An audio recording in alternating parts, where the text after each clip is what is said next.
made a valiant effort to get me together with Charlotte's son, Nick, who was one of my oldest and best friends. But there was just no spark there.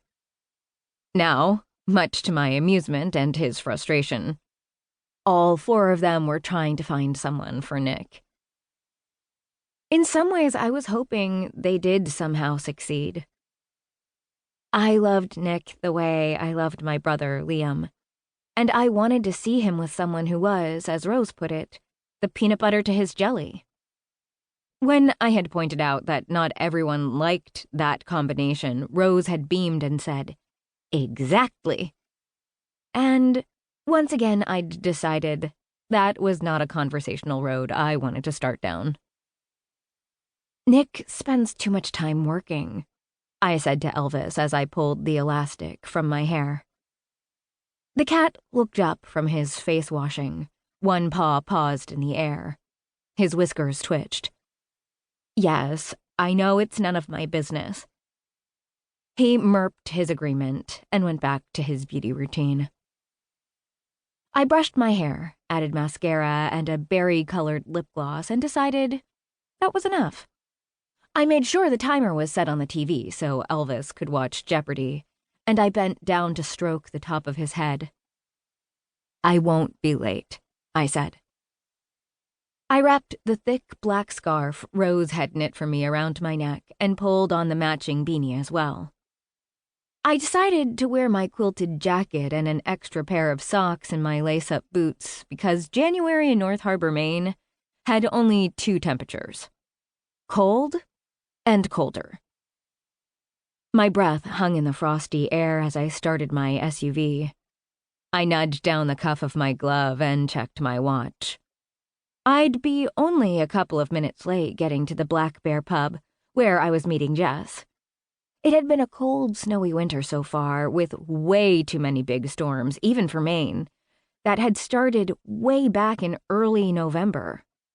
Jess and I had had our plans to get together derailed twice by the snow, and I had sworn to her that we were having dinner even if I had to snowshoe down to the pub.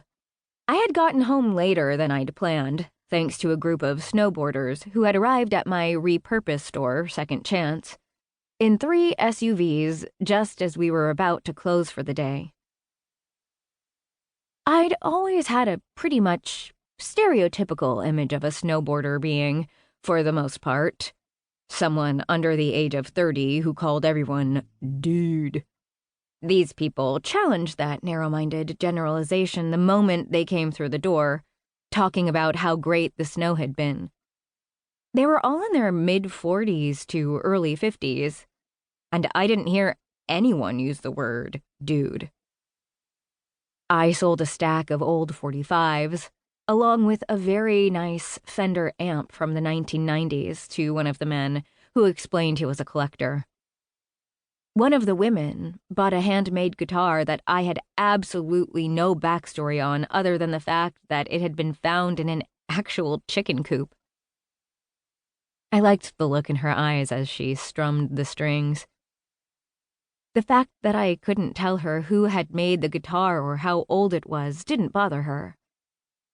"I just like thinking about all the possibilities," she said with a grin. The rest of the group pretty much decimated the selection of band t-shirts that I had found at a swap meet just across the border in St. Stephen, New Brunswick, right before Christmas. And Elvis, as usual, got lots of attention. When I got to the Black Bear, Jess was already there, deep in conversation with Sam, who owned the place. Sam Newman had been my dad's best friend, and he'd made a point of staying in my life after my father died. Jess smiled when she caught sight of me, and Sam turned with a smile as well. He was tall and lean. His shaggy hair was a mix of blonde and white, as was his beard. His dollar store reading glasses were perched on the end of his nose. I gave him a hug. As usual, he smelled of coffee and Old Spice aftershave. Sam was the reason I had Elvis. He'd discovered the cat wandering around the waterfront and started feeding him. He'd even given the cat his name, insisting the feed